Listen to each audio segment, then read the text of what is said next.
অজিত ডোভালের ঘন ঘন বাংলায় আসার দরুনই এটা তো প্রায় স্পষ্ট হয়ে গিয়েছিল যে খুব তাড়াতাড়ি বাংলায় বড় অ্যাকশন শুরু হতে চলেছে, যার আওতায় ভারতকে ইসলামিক রাষ্ট্রে পরিণত করার যে স্বপ্ন সেটা তো ধ্বংস হল, উপরন্তু এখান থেকেই শুরু হচ্ছে আমাদের প্রতিবেশী বাংলাদেশের পতনের রাস্তা।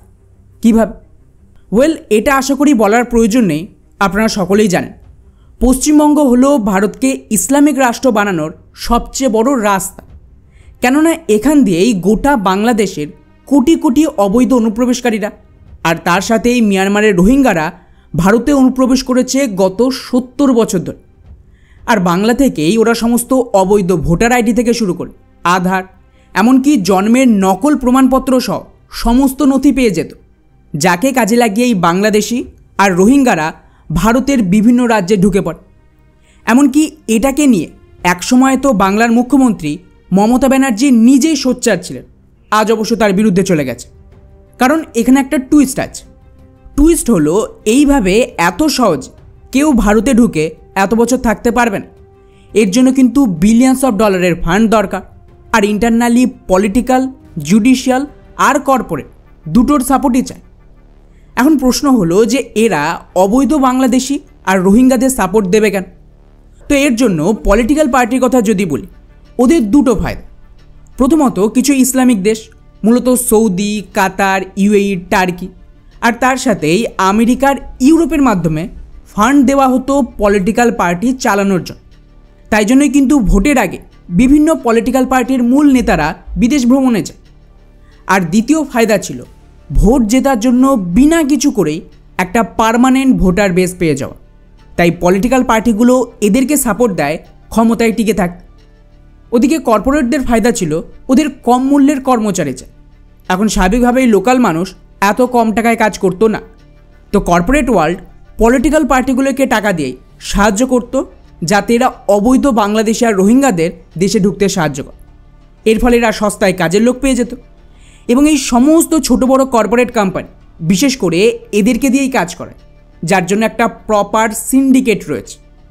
আর এর থেকে আমেরিকা, ইউরোপের ফায়দা হলো যদি ভারত সরকার ওদের কথা না মানে তাহলে এই অবৈধ অনুপ্রবেশকারীদের মাধ্যমে দাঙ্গা লাগানো হবে।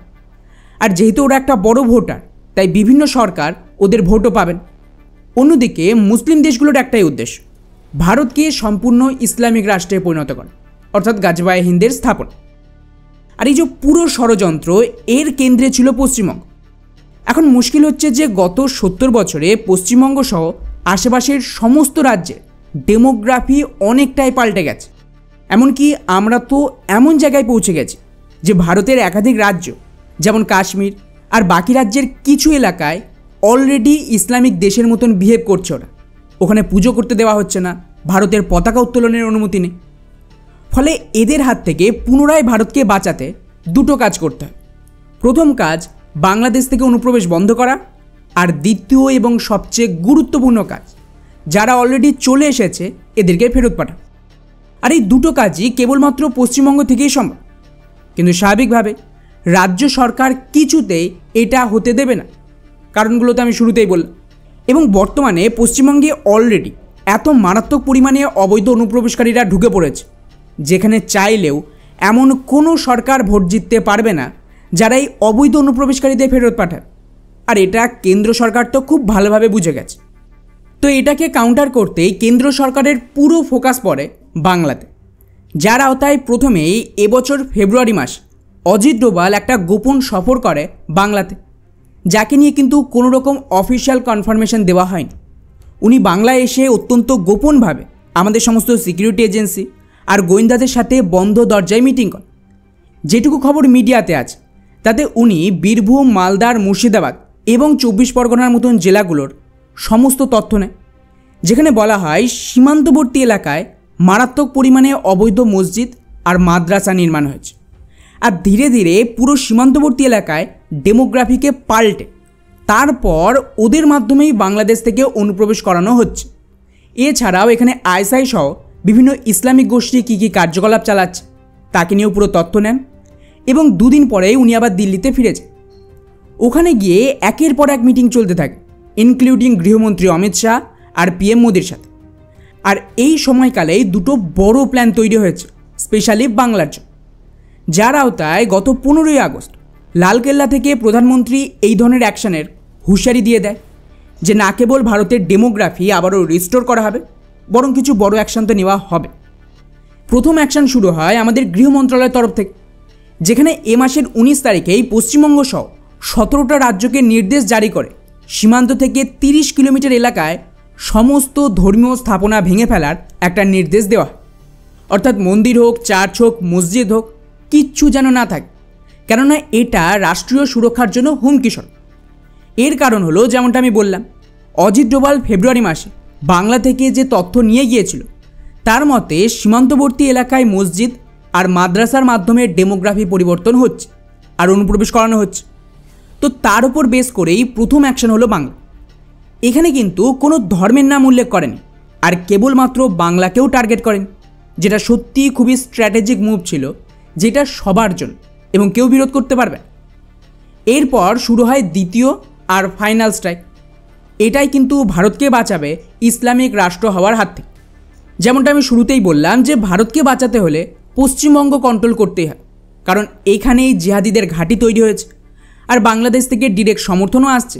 এমনকি পাকিস্তানের আইএসআইও এখন তো বাংলাদেশে ফুল অ্যাক্টিভ রয়েছে। কিন্তু স্বাভাবিকভাবেই রাজ্য সরকার এমন কিছু হতে দেবে না, কারণ এটা ভোট ব্যাংকের উপরে আঘাত হবে। উপরন্তু এখানে ইলেকশন করিয়েও ভোট জেতা সম্ভব নয়, কারণ অলরেডি অবৈধ অনুপ্রবেশকারীদের একটা বিরাট বড় নকল ভোটার বেস রয়েছে। তো এর পাল্টা জবাব হিসেবে ফাইনালি গত দুদিন আগেই 26 তারিখে ইলেকশন কমিশন তাদের ব্রহ্মাস্ত্র চালায়, যেখানে ওরা অফিসিয়াল প্রেস কনফারেন্স করে সাফ জানিয়ে দিয়েছে পশ্চিমবঙ্গ সহ 12টা রাজ্যে এসআইআর করার নির্দেশ জারি করা হলো এবং প্রথম ধাপে ওদের মূল টার্গেটই হবে বাংলা, কারণ আগামী বছরই এখানে ভোট আছে।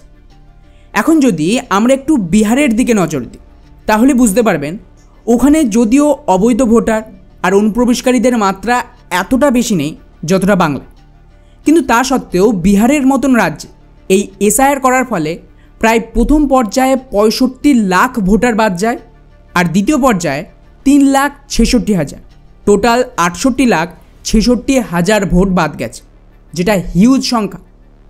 ইন্টারেস্টিং ব্যাপার হলো এর মধ্যে মেজরিটি কিন্তু মুসলিম বহুল এলাকা থেকে বাদ গেছে এবং সবচেয়ে বড় চমক, যাদের নাম বাদ গেছে তারা কেউ আপিল করেনি যে আমাদের নাম ইচ্ছাকৃতভাবে বাদ গেছে। অর্থাৎ পরিষ্কার এগুলো আসলেই একটা ফেক ভোটার ছিল। সেমভাবে যদি এখন পশ্চিমবঙ্গে দেখি তো 2021 সালের ভোটের রেজাল্ট অনুযায়ী টিএমসি আর বিজেপি এরা দুজনেই মূল পার্টি। এদের মধ্যে ওভারঅল যে ভোটারের পার্থক্য ছিল তা ছিল মাত্র 58 লাখ, অর্থাৎ টিএমসি 9% বেশি ভোট পেয়েছে। এখন কেন্দ্র সরকার যা বলছে যদি সেটা সম্পূর্ণ সত্যি হয় এবং বাংলায় একটা বিরাট বড় নকল ভোটার বা বাংলাদেশি ভোটার থাকে, সেক্ষেত্রে বিহারের চেয়ে বেশি ভোটার অবশ্যই বাংলাতে বাদ যাবে। গত বছর ভোটে এই ব্যবধান 58 লাখ ছিল, তো যদি এসআইআর বিহারের মতনই এখানে 50 থেকে 60 লক্ষ অবৈধ ভোটার বাদ পড়ে তাহলে কিন্তু পুরো ইকুয়েশনই পাল্টে যাবে বাংলাতে। এবং সবচেয়ে গুরুত্বপূর্ণ বিষয়, আমি এখানে বাংলাতে 50 থেকে 60 লাখ ভোটার বাদ যাওয়ার কথা এই কারণেই বললাম, কারণ আমি আপনি সকলেই জানি যে একদম স্বচ্ছভাবে সমস্ত অবৈধ ভোটারদের বাদ দেওয়া আজকের দিনে অসম্ভব ব্যাপার। এখানে একটা পুরো ইকোসিস্টেম এদের কন্ট্রোলে আছে। তো আমি অবাক হব না যদি কোনোভাবে একটা বড় অংশের অবৈধ ভোটার এসআইআর সত্ত্বেও লিস্টে নাম লিখিয়ে ফেলে। কিন্তু তাও পশ্চিমবঙ্গে 50 লক্ষ নাম বাদ যাওয়ার মানেই হলো হয় সরকারকে গদি ছাড়তে হবে অথবা ওদের জেতার যে সিট সংখ্যা তা হয়তো 10 থেকে 15টা ব্যবধানে হয়।